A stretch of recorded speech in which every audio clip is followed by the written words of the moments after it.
One of the most significant events in its long storied history, the Great Fire of London in 1666, changed the landscape of the city forever, leaving an estimated 100,000 people homeless and much of the city in ruin. The official story goes that the fire started in a bakery on Pudding Lane, with the cause being nothing more than a little spark falling from an oven, igniting a fire that would sweep across the city. Strange how such a seemingly innocent accident could cause so much damage. But what if that wasn't the true cause? What if something fouler was afoot? England had countless competing rivals at the time who revelled in the destruction of its capital. Maybe, just maybe, there's more to the Great Fire than we think.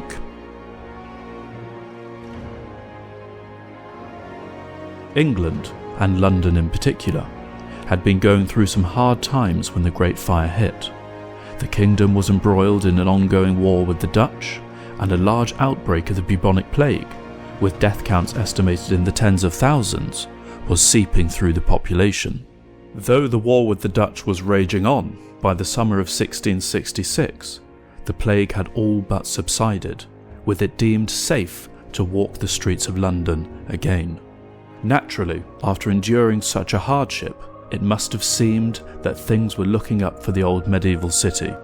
This wasn't to be, however, as on Sunday the 2nd of September, the city was set ablaze. The fire started in the early hours of Sunday morning in Thomas Farriner's bakery on Pudding Lane. It is theorised the Great Fire was caused by nothing more than a spark from his oven falling onto a pile of fuel nearby. It may seem extraordinary that a small fire could cause so much damage, but when considering London was at the time made up of narrow streets, dressed in leaning, overhanging buildings, then it becomes far more believable. Furthermore, London was very dry after a long, hot summer, and the area around Pudding Lane was full of warehouses containing highly flammable things like timber, rope, and oil. To make things worse, a very strong easterly wind blew the fire from house to house, making it quickly out of control. The perfect conditions for the perfect storm.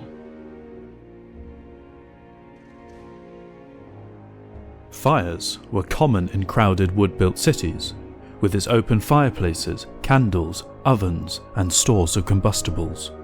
Due to this, there was a constant vigilance in case of a fire breaking, with up to 1,000 watchmen or bellmen patrolling the streets at any one time. However, the first onto the scene at Pudding Lane were the locals, trying to protect their neighbours and their own properties. The firefighting methods in 17th century England relied on demolition and water. The latter seems obvious, but the former was done to create fire breaks, meaning a space between structures large enough to contain the fires. By law, every parish church had to hold equipment for these efforts: long ladders, leather buckets, axes, and fire hooks for pulling down the buildings. Whilst this was usually done with the speed and execution one would expect during a fire, the Lord Mayor, Sir Thomas Bloodworth, was reluctant to allow for the demolition of many of the properties surrounding Pudding Lane, as many were rented and the landlords could not be found. With time quite clearly not on their side, this hesitation allowed for the fire to spread further. Many have pointed blame at Bloodworth's inaction, and whilst fair, there was probably little he or anyone could do. Soon, people abandoned attempts at extinguishing the fires and fled. The moving human mass and their bundles and carts made the lanes impassable for firemen and carriages. There was utter chaos throughout the city, and the fire did not appear to be slowing down. The spread to the south was mostly halted by the river, but it had torched houses on London Bridge. However, an open space between some of the buildings acted as a fire break. Over the next 2 days, the fire spread without prejudice, burning the districts of both the poor and the rich, With the fire showing no signs of stopping, organised efforts were finally being implemented to halt the destruction. However, many key monuments in the city were not saved, including Baynard's Castle and St. Paul's Cathedral. Alarmingly, the fire was beginning to spread towards the Tower of London, which housed considerable gunpowder stores. Seeing this, the garrison at the tower took matters into their own hands, creating fire breaks by blowing up houses on a large scale in the vicinity, halting the advance of the fire. The fire break created by the garrison, combined with the wind eventually dying down, are seen as the two most crucial elements to the Great Fire ending. It had lasted for 4 days. Though the city was now safe, Samuel Pepys gave a sullen depiction of the city, describing it as the saddest sight of desolation he had ever seen. Interestingly, despite the immense damage caused by the Great Fire, casualties were potentially quite low, with mass homelessness being the major issue that people faced. So there you have it. Despite raging for 4 solid days, through the combined efforts of Londoners and good fortune with the weather, the city was safe.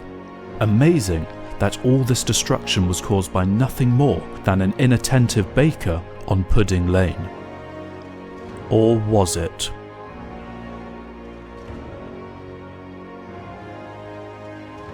Rumour spread that the fire raging through the dense city was no accident. It was deliberate arson. England was, of course, at war with the Dutch, so these sentiments appeared not all that far-fetched. Word even got out that 50,000 French and Dutch immigrants had risen and were marching towards Moorfields to murder and pillage. Another group targeted were the Catholics, who many suspected were trying to bring the downfall of a Protestant nation. Incensed by these notions, panicked and enraged, Londoners took to the streets, with accounts of groups descending upon any foreigners they found. Despite the certainty of many Londoners at the time, there has been little, if any, evidence uncovered to suggest the Great Fire was the result of deliberate arson. This was felt by various institutions and committees following the immediate aftermath of the fire, with royal proclamations stating that people should focus on giving charity to refugees of the fire instead of focusing on ill-found rumours. The London Gazette shared this view and concluded the fire was most likely an accident. Despite this, residents were inclined to put the blame for the fire on foreigners, particularly Catholics, the French and the Dutch. By looking at various events and disasters in history, whether it be fires, famines or great floods, there is a trend which sees the local populaces creating scapegoats for their misfortune. In other words, the need to blame somebody was very, very strong. That isn't to say that foreign powers were not pleased by the Great Fire though, with the Dutch viewing it as divine retribution for Holmes's bonfire, which was a deliberate sacking and burning of a town by the English.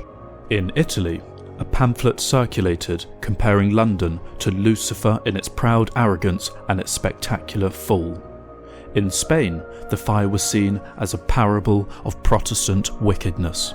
Nevertheless, this doesn't indicate any of these nations were involved in the Great Fire of London, just that some of their number were pleased it happened.